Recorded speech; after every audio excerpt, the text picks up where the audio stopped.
Our journey through Portugal begins in Vila Real, in the southern part of the country, the Algarve, on Portugal's eastern border with Spain. Everywhere there are castles which the Christian kings built during the Moorish Wars. Portugal is one of Europe's oldest nations.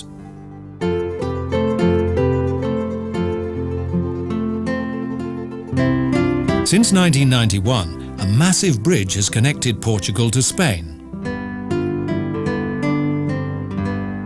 Since the formation of the European Union, the necessity for a border town has become redundant.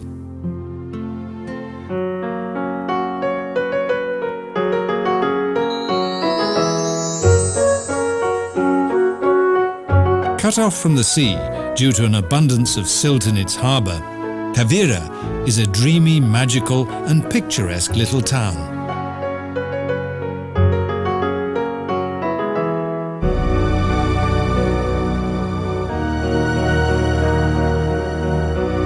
Apart from a few Moorish ruins and a beautiful view to a group of white houses, nothing remains of the castle which once stood on the town's hill.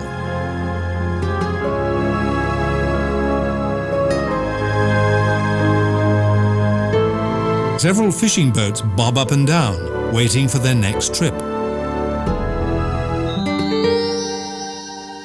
Luz de Tavira is dominated by a beautiful church, which characterizes the religious belief and history of the Portuguese people.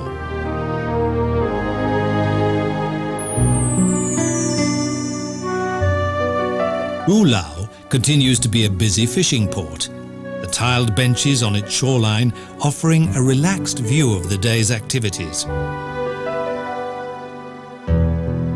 Day after day, the local fishermen go out to sea, always checking their nets to ensure that the town's large fish market is well supplied with a variety of fresh seafood.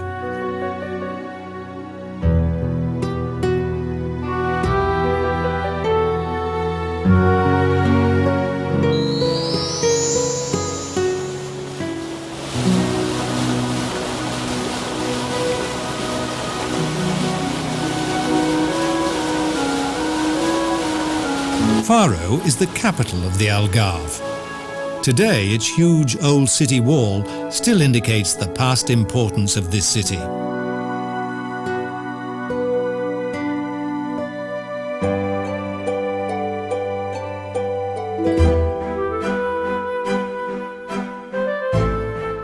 Near to the Baroque cathedral, the attractive centre of the old town has been well preserved and demonstrates the town's historic and dazzling past.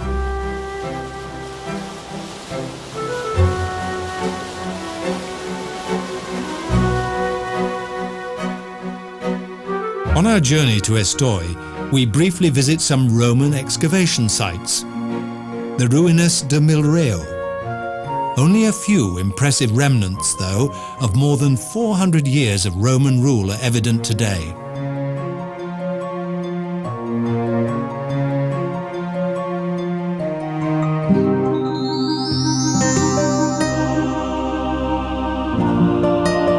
But in the 18th century, the Palacio de Estoril is one of the few large quintas in the south of the country, with garden, statues and fountains.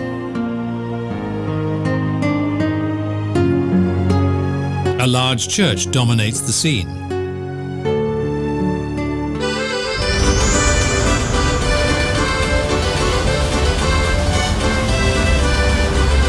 The busy town of Lule is located in the Algarve's nearby hills.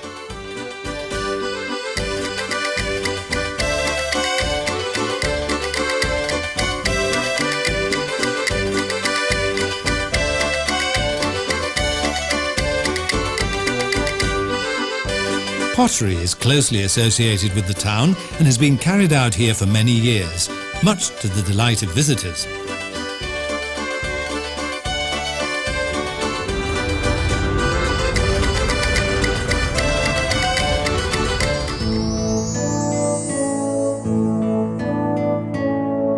The fishing village of Albufeira has been transformed into a tourist resort, with bars, boutiques and discos.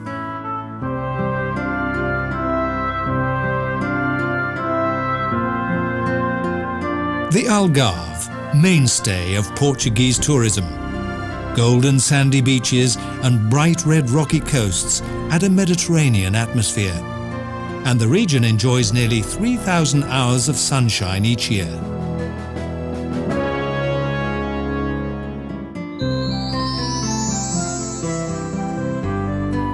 Lagos was once the main commercial centre on this coast, trading centre for goods and slaves from Africa.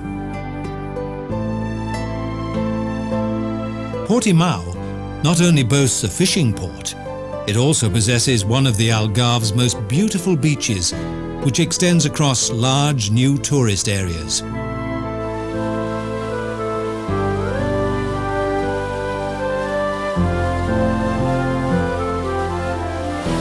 When the Carthaginians came here from the Mediterranean, they built docks for their ships, the Portus Hannibalis.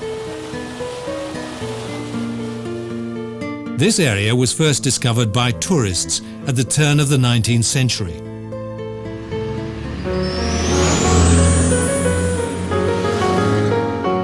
Lagoa is located slightly inland from the coast. In spite of the picturesque image of this region, many of its people are poor and so are drawn to the cities. From here, our detour takes us inland to a hilly landscape some distance from the coast.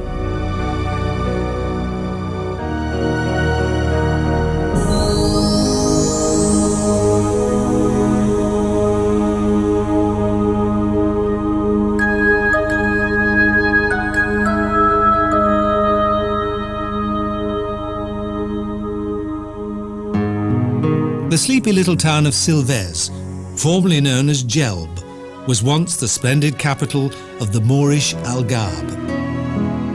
The castle area is still a reminder of its Arabian occupation and the Christian Crusades. Its riverbed now almost dry, the Rio Arade was the main transport route from the coast to Portugal's capital city in the interior.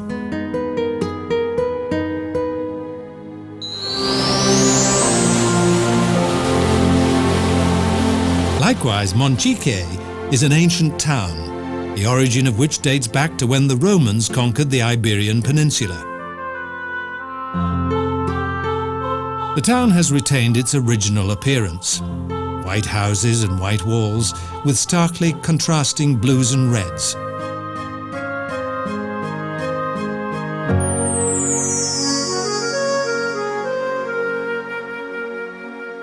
Leaving Algesur for our return to the coast, we have a good view of the lush vegetation of the Serra de Monchique.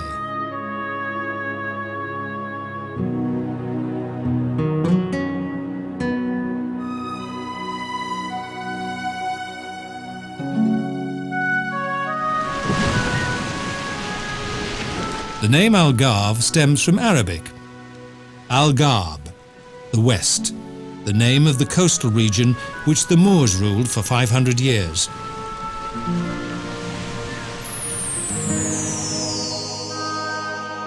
The regal Sagres fortress stands proudly on a huge rock plateau.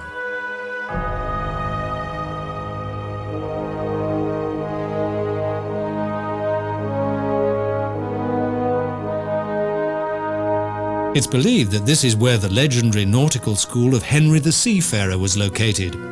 In support of this, there is a petrified compass card in the centre of the castle grounds.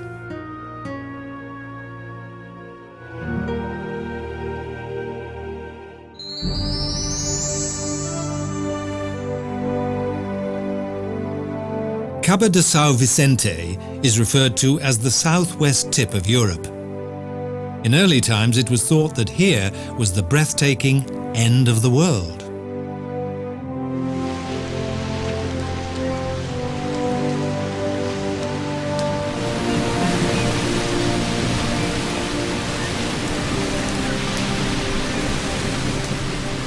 The wild and rocky coastline is awe-inspiring.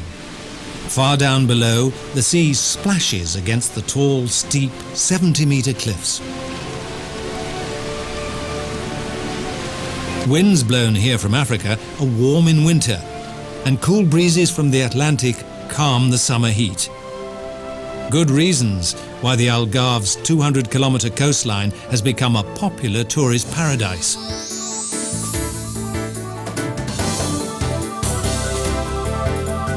Lisbon is the heart of Portugal, the White City, situated on the massive Tejo Bay. The Marques De Pombal rebuilt the city after it experienced the most devastating earthquake ever to hit a European town. On All Saints' Day, 1755, more than 40,000 inhabitants perished, and a large part of the city was destroyed.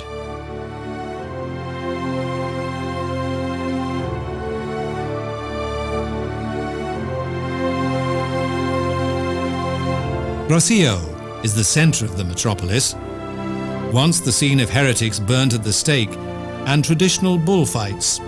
Today, with its natural spring fountains and flower stalls, it has become a lively meeting place.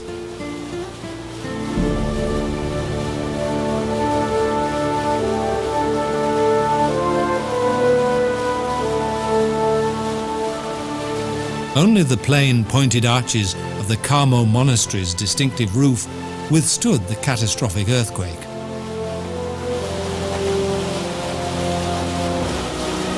The external appearance of the ostentatious Rocio train station could give a false impression, but the babble of the crowd inside confirms its true function.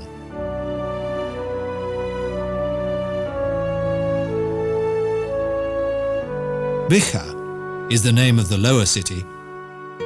From here, a lift takes us to the heights of Bairro Alto.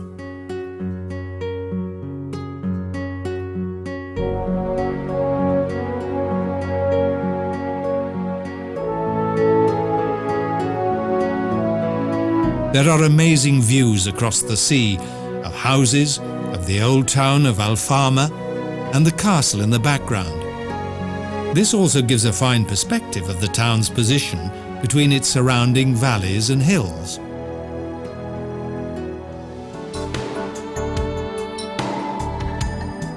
Trams take the city's inhabitants up and down along the narrow and twisting roads. Where would Portugal's most hilly port be without these unique and extraordinary trains?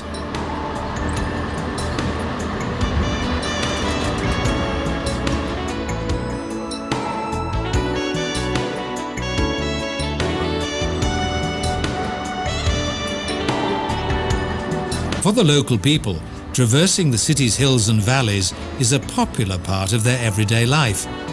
In the confusion of these winding streets, they feel safe and secure.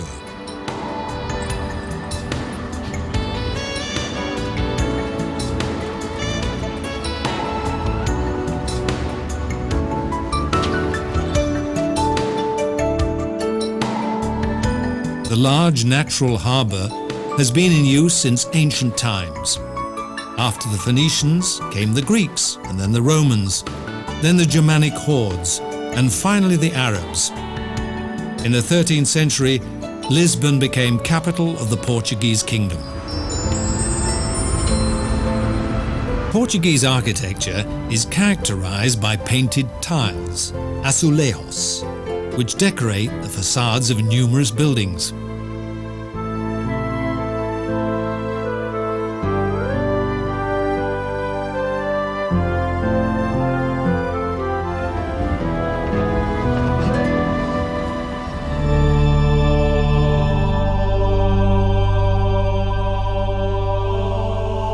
Precariously positioned on a slope, the Say Patriarchal Cathedral dates back to the Middle Ages. This is the city's bishop's church, which after the Christian conquest was built upon a mosque as a monument to commemorate victory over the Moors. This special place of worship is an impressive example of Portugal's glorious past.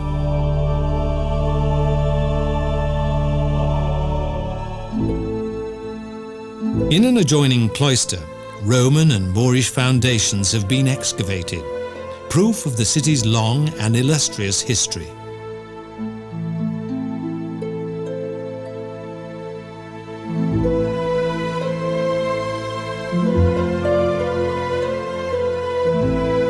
On the slopes of the picturesque old town of Bairro Alto, The beautiful church of Igreja de São Vicente de Fora.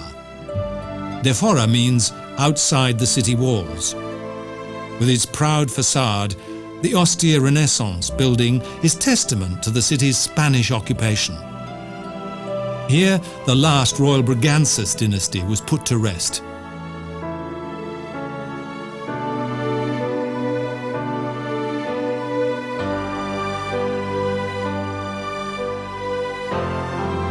The church roof provides beautiful and fascinating views over Tejo Bay. Up here, the noise of the busy harbour is a world away.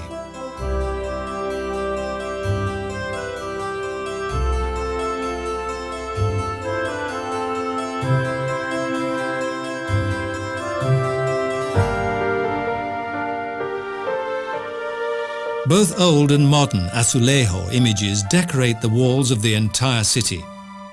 The time-honoured tradition of the azulejo tiles dates back to the Arabian occupation and the Middle Ages.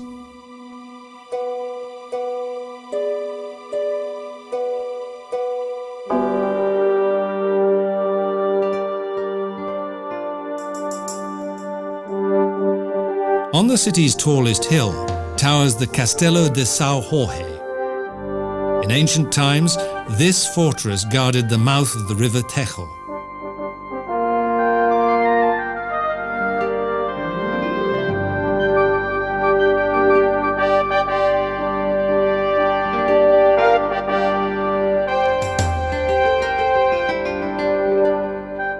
Hardly anything remains of the former royal residence of the Moors, in which there was much subsequent celebration and feasting for Vasco da Gama's expedition to India.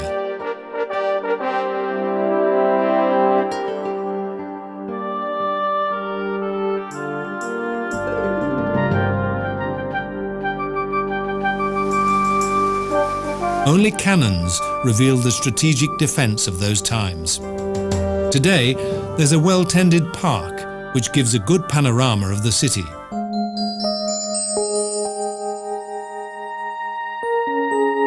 Casa dos Bicos, a house in Baixa with its striking facade of diamond-shaped carved stones, built in the 16th century and rebuilt after the infamous earthquake.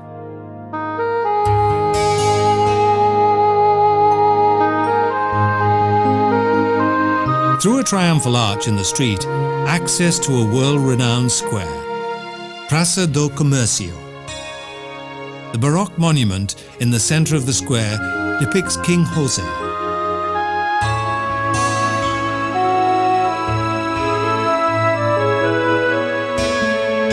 Prior to the fatal earthquake, the king's palace was situated here. The square opens onto the river like a forecourt and reveals its fateful proximity to the water.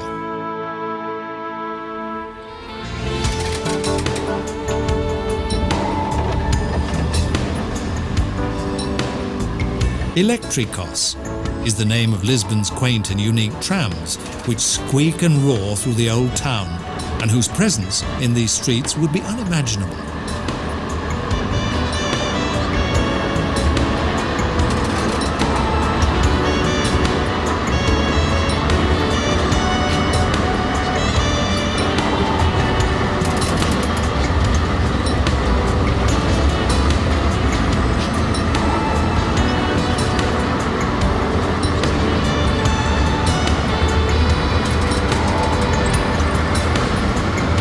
Like a multitude of roller coasters, they travel along the narrow streets and up and down the hills.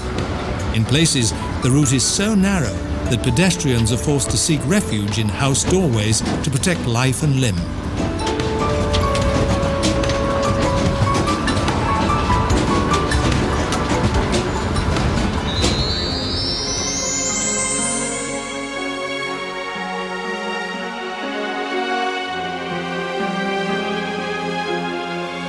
A variety of parks and gardens act as the green lungs of the city. This is where the city's inhabitants retreat to an oasis of peace and relaxation, including the Jardim da Estrela, which contains a large collection of tropical plants. Immediately adjacent is the grandiose Basilica de Estrela, a massive facade of which indicates the important and historic role it played during royal rule.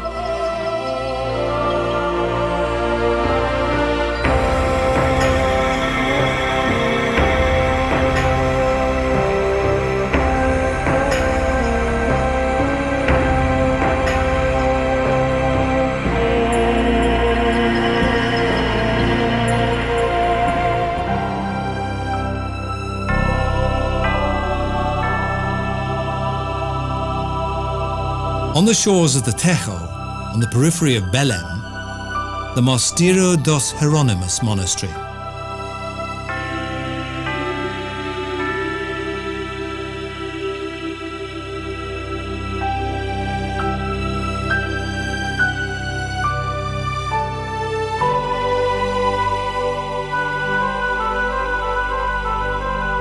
This imposing historic building, with its snow-white facade and decorations and figures in fanciful Manuelist style, dominates the entire city.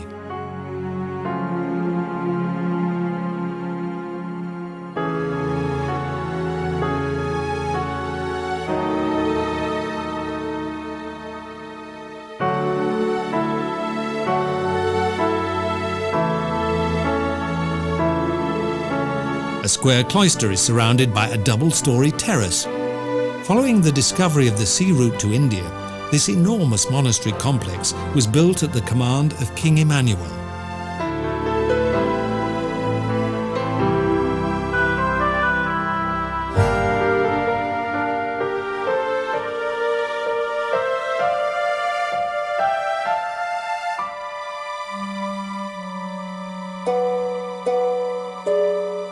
Tall pillars support the roof, and its impressive hall is still in use to this day.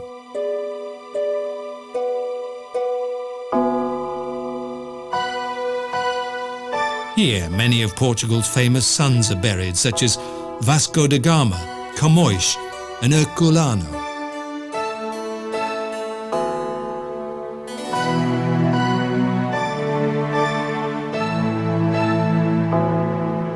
Today, the huge rooms on the first floor remain empty. This part of the monastery is no longer inhabited.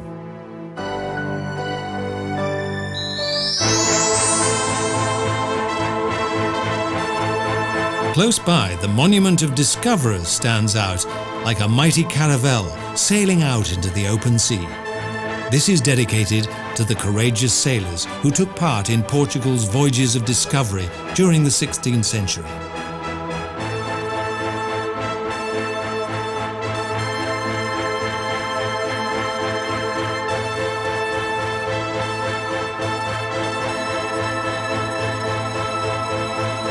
On the ship's bow, Henry the Seafarer leads a crowd of believers, aristocrats and commoners, surveying the enigmatic horizons of distant oceans.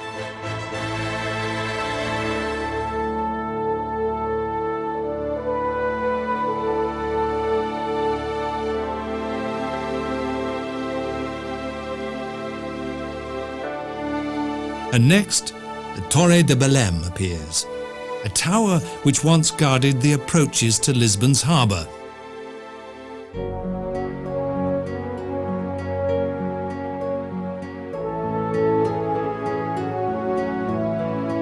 Shimmering white and like a fantastic mirage, the city's most famous landmark is located on the shores of the Tejo. From here, ships' crews were bid farewell as they set out on their long voyages of discovery. Portugal became a mighty sea power, controlled the world's oceans, and uncompromisingly exploited its newfound colonies.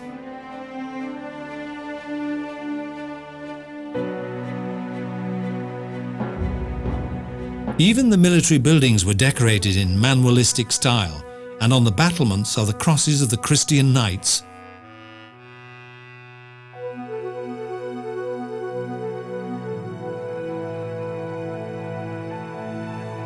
Byzantine, Venetian, Moorish Arabic, and even Indian building elements unite in monumental style.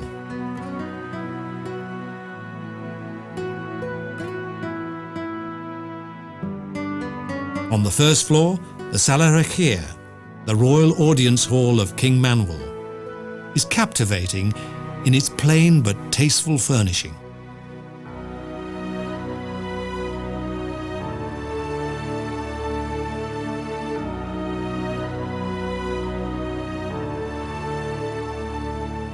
The Torre De Belem is widely regarded as a visible symbol of Portugal's spirit of discovery.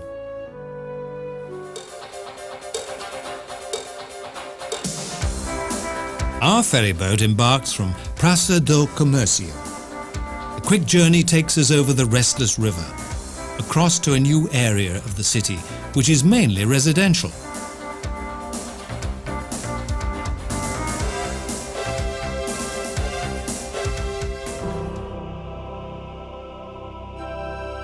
On this side of the city, a massive plinth supports a gigantic figure of Christ, his hands extended and in protective pose.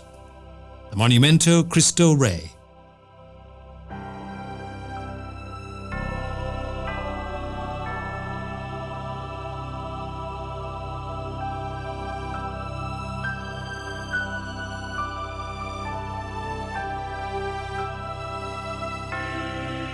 In 1966, the White City's first bridge was inaugurated, a hint of San Francisco in Portugal.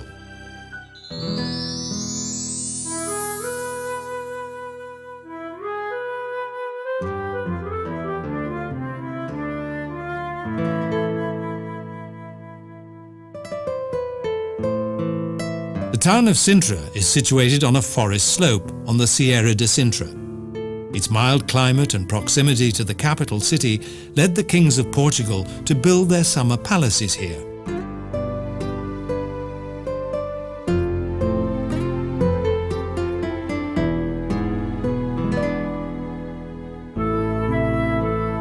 In the shadow of these royal buildings, since the Middle Ages, noblemen and businessmen also settled here.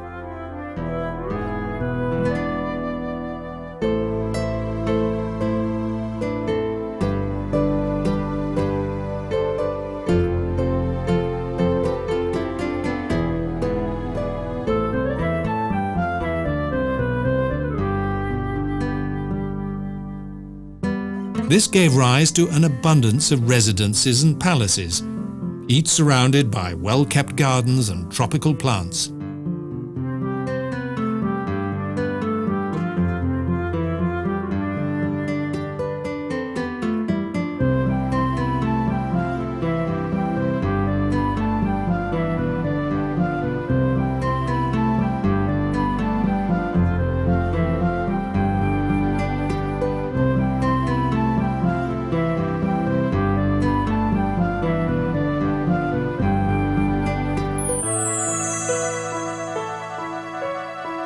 Located atop a tall rock in Sintra, the pearl of all monuments, the Palacio Da Pena, a pseudo-fantasy castle of the Middle Ages, a Portuguese Neuschwanstein.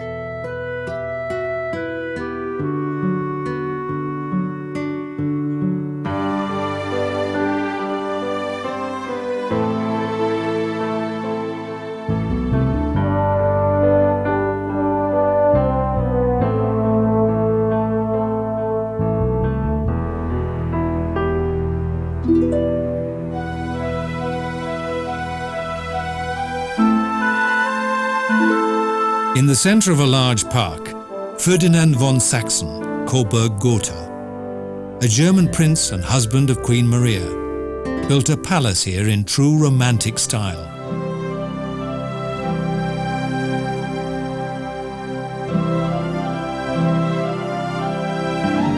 With oriental motifs, Gothic towers and manualistic decorative elements.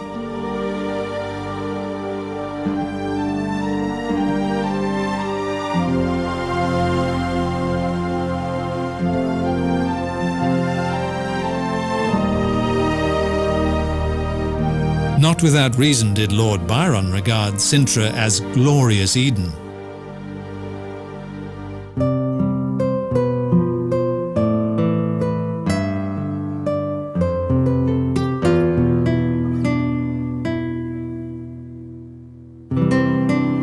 Up in the hills and still recognizable today the old Moorish pewter-coloured walls of the 8th century Castelo dos Moros, which overlook the valley.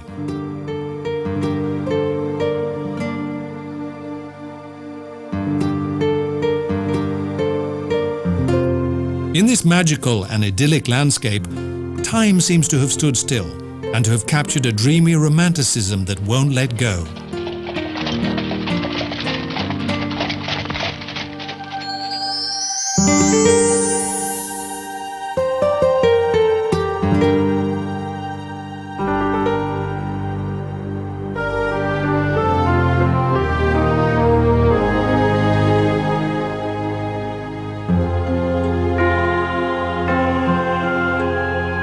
Dating back to the Middle Ages, the huge Alcobaça Abbey is one of Portugal's most important monuments.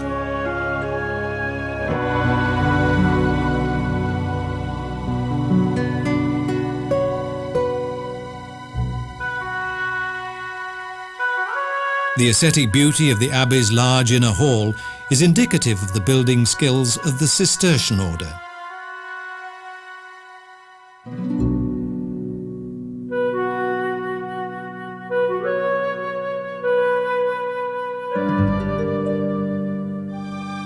In the adjoining Hall of Gravestones, the Burgundy royal family is buried.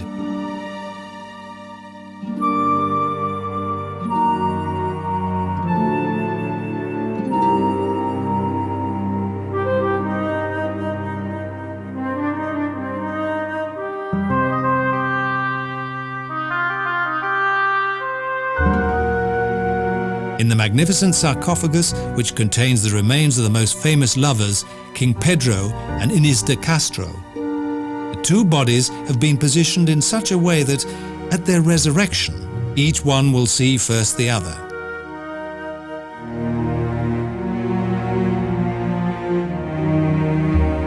The monastery was completed in 1222 and became one of the wealthiest and most important in Europe.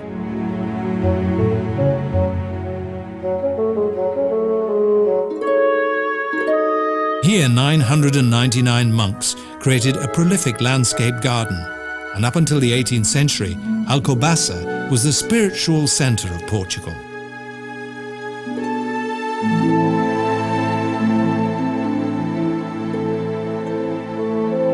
After the abbey, the chapter hall was the most important room for the monastic community. Here the monks voted for their abbots and discussed the matters of the day. Also, the celebration of religious vows took place here.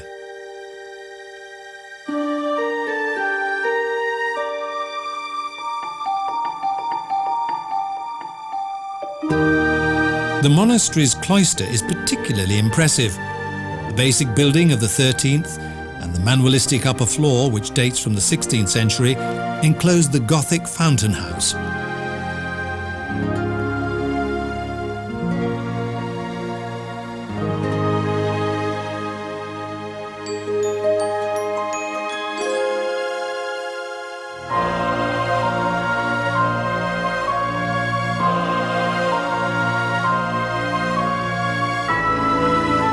Due to the Cistercians, the monks experienced a revival of discipline and purity.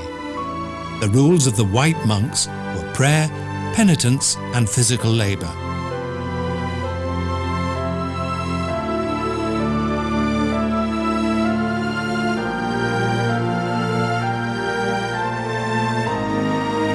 Earthquakes and looting by the French in the 19th century left the former splendor of the monastery in disarray.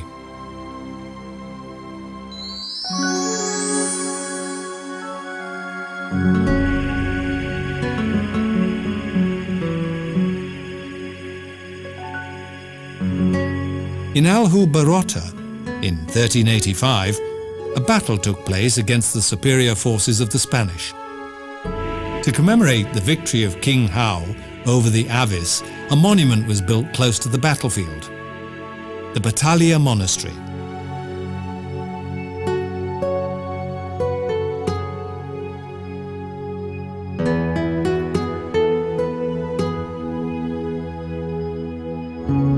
Despite the many years of its construction and mixed building styles, the resultant architecture is of great beauty. The main gate appears as a triumphal arch, a monumental symbol of the dynasty.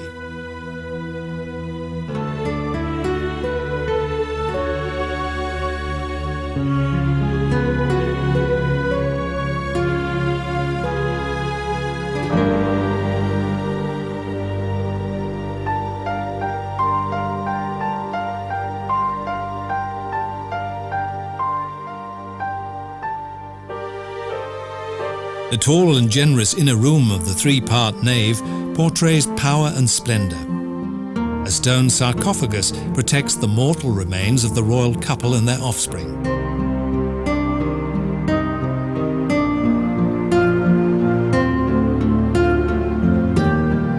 Although under construction for 100 years, a related building, the unfinished, was never completed. The reason for this is unknown.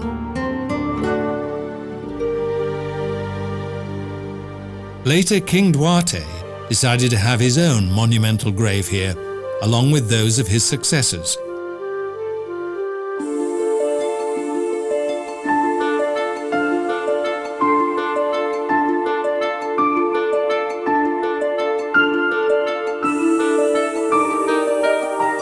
The church offers direct entry to the royal cloister, which was designed by 4 architects. Here too, manualistic decor dominates the splendid arcade arches, which surround the marvelous garden within the inner courtyard.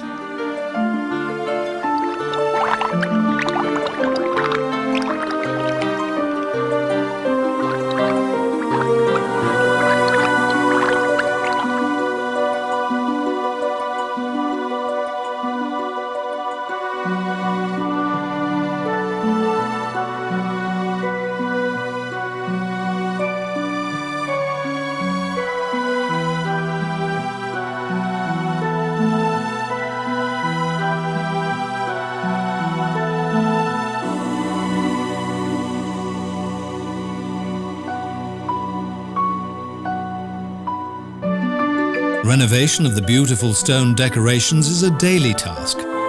Not without reason has UNESCO designated this building as a World Cultural Inheritance.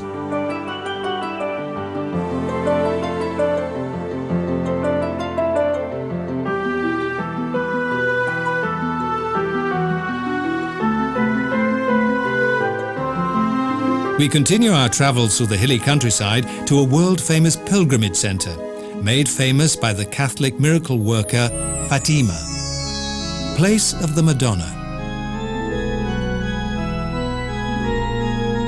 On the 13th of May 1917, 3 young shepherds saw a lady who shone brighter than the sun, who entrusted them with a secret. A basilica with a forecourt was built here, which is double the size of St. Peter's Square in Rome.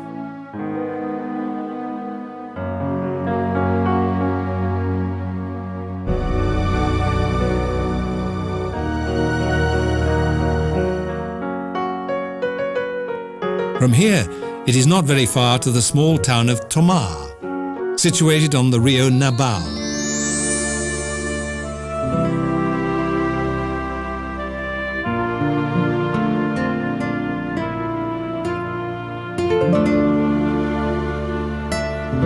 Towering high above the town's most magnificent landmark, the Convento de Cristo, Castle of the Temple Knights, a Christian monastery that is seat to the Portuguese branch of the Temple Order of Christ.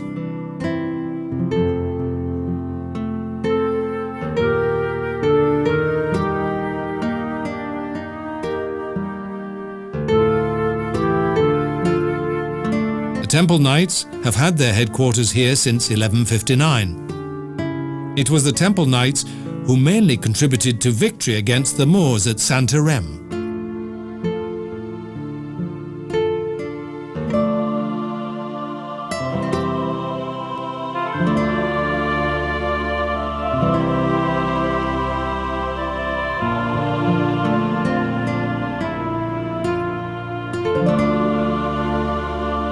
As the Pope forbade the growing power of the Temple Order, King Dinis changed its title to Christ's Order of Knights.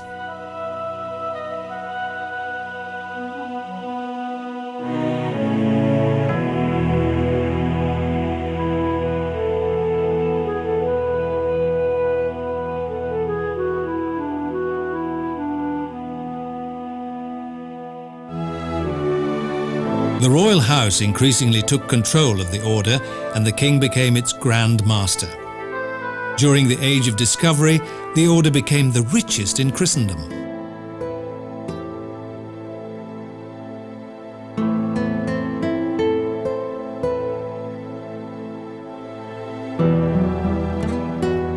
The castle became a monastery.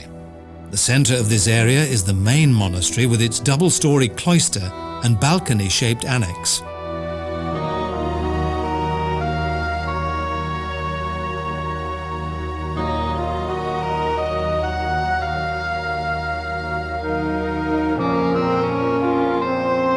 Today, the castle monastery can be perceived as the fulfillment of a grand project in which the architectural styles of the 12th to the 18th century come together as one.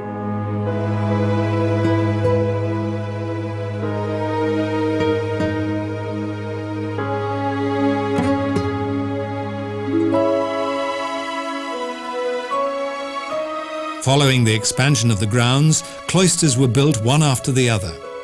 Globes and crucifixes were the dominant decorative feature of the architecture.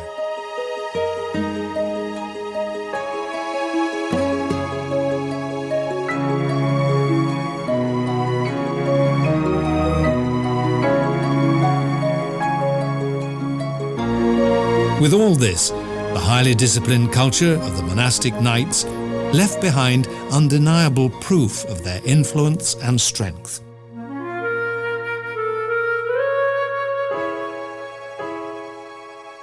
Now our journey takes us back to the Atlantic shoreline. Along the misty coastline, magnificent villas edge onto a secluded natural dune landscape.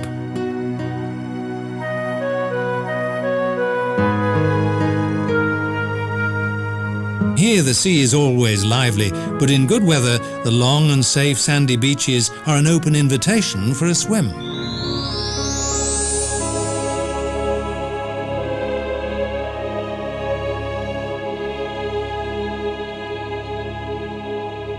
Here in the north was the country's nerve centre, a town of granite, grey and sometimes mysterious, especially when the mist hangs over the river and the sea flows toward the land.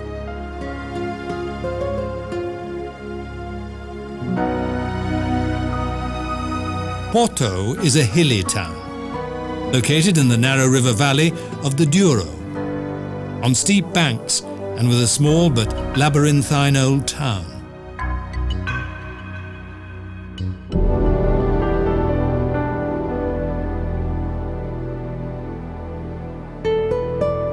Portugal's tallest tower is the Baroque church of Igreja dos Clericos, designed by the architect Niccolo Nessoni, who lies buried here.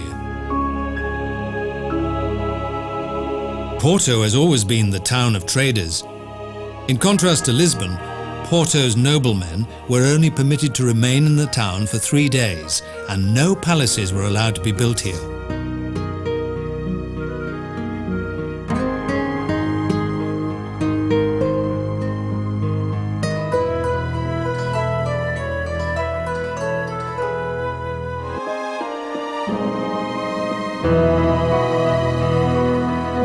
Standing next to a fountain, which features a winged lion, the Igreja do Carmo Church was built by the Carmelite order and is located in one of the town's most beautiful squares. Of special note is the east-facing outer wall, which features a stunning example of blue azulejos.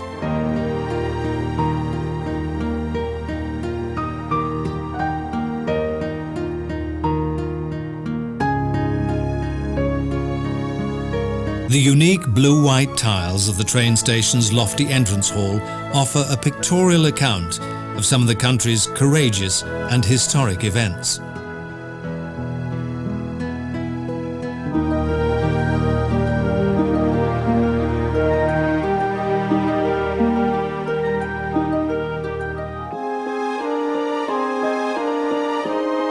This long and famous bridge over the River Douro was built by Gustave Eiffel. Designed as a large arch and constructed solely from iron on 2 levels, it connects the town of Porto with Vila Nova De Gaia.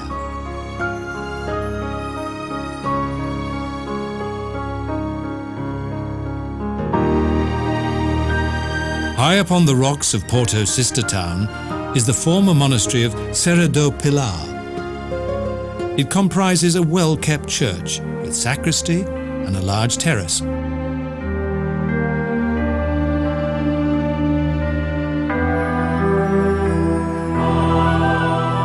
The view over the two adjacent towns, the bridge and the river valley, is overwhelming.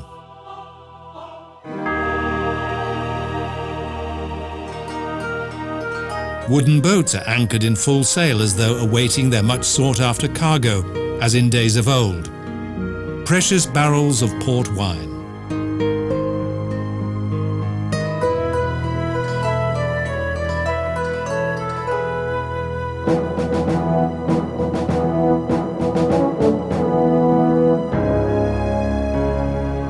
At the former river port of Quista Ribeira beats the heart of Old Porto. From here, boats embark on their journey on the Rio Douro.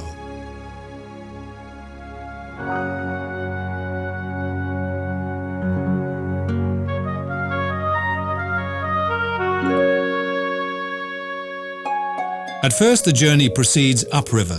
In 1809, thousands of Porto citizens drowned in the river as the old bridge collapsed under the weight of those fleeing from Napoleon.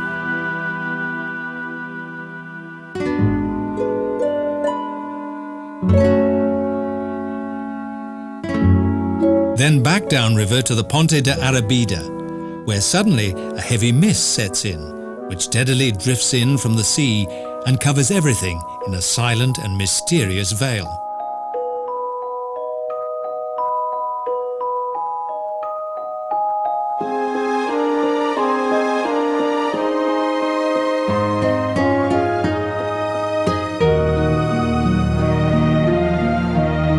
Of the region's original Franciscan monasteries, only the Igreja de São Francisco has been preserved.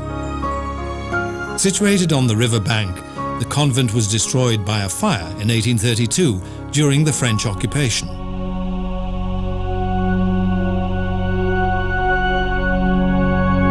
The church seems to be a treasure trove of endless riches, with gilded walls and Baroque carvings and decorations.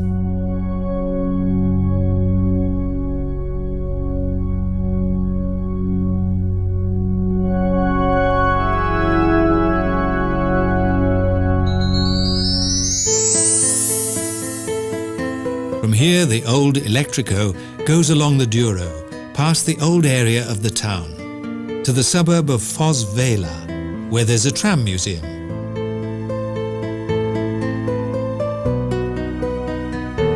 The museum contains several nostalgic tram collections, which show just how quickly and how much everything has changed in recent years.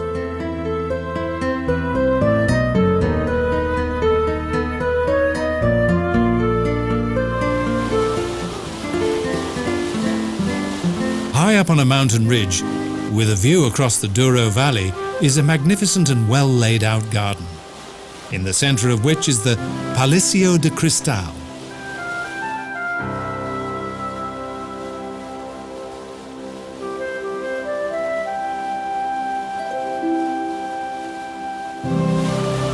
This spacious park, with its tropical plants, neat avenues, ponds and fountains, is a popular leisure park for the town's inhabitants.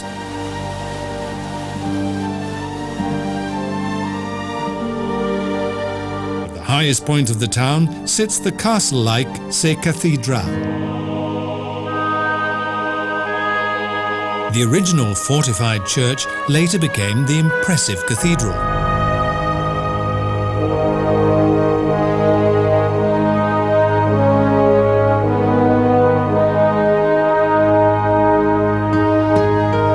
Its Gothic cloister was added in the 14th century, and 400 years later was decorated with typical Portuguese azulejos.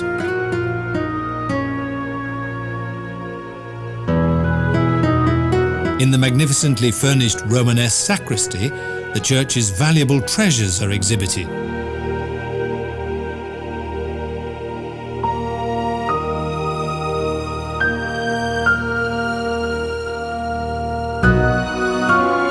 Portugal is a country of churches and cathedrals.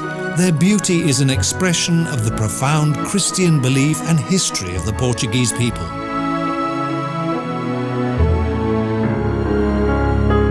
And also massive fortresses, magnificent castles and prosperous towns. We find here, in Portugal, the foremost glorious land of discovery.